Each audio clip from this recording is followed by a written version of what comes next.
Hello everyone, welcome to my channel Finance Learning. Today let us discuss the reason behind the law of demand. First let us know what is law of demand. Law of demand states that price and quantity demanded are inversely related to each other, keeping other factors constant. This means if the price increases, the quantity demand will decrease while other factors remain constant.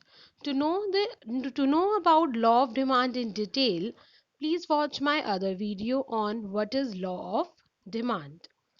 So let's continue here.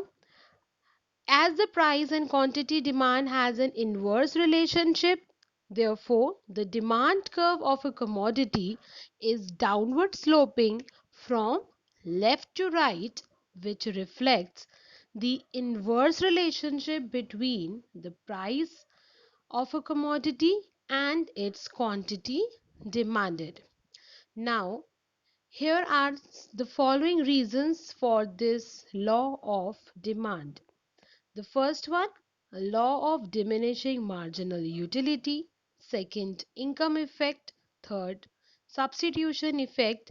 And the fourth one is market size. Now let's discuss these points in detail. The very first one is your law of diminishing marginal utility. Now let's discuss about what is marginal utility. Marginal utility is the utility derived from the last unit of a commodity. Say, for example, you are eating a pizza. You take one extra bite of pizza, you derive some extra utility, right? So, but as you increase the bite of pizza, your extra utility that you are deriving is somewhere getting lesser and lesser. That is, your extra utility will decline as you take the successive units.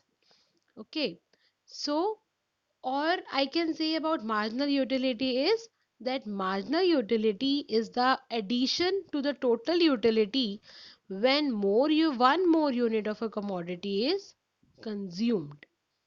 So for the law of diminishing marginal utility, आप जैसे you will be going to increase your bites of pizza, the extra satisfaction that you are deriving with the extra bite will going to decrease, will going to diminishes.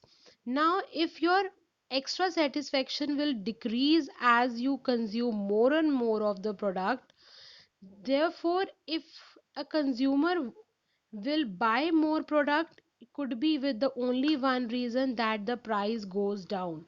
If price goes down, then only consumer will buy more of the commodity, because that induces him to purchase more is only the price when price goes down, as his marginal utility is diminishes, as its marginal utility declines. So consumer buy more units of a commodity only when its price goes down, because the utility derived from additional successive units is less. So this is about the law of diminishing marginal utility, the very first reason for the reason behind law of demand. Now the second one is your income effect.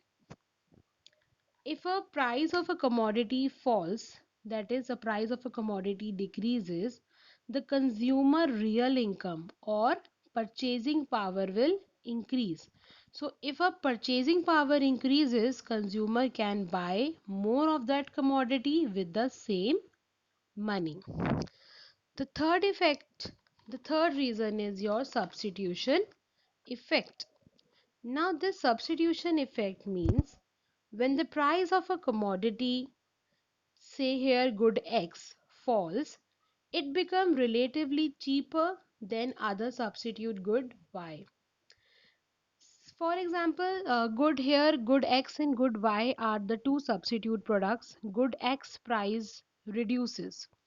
Now good X price as reduces, so good Y consumer will going to attract to good X. This will increase the quantity demand of the good X.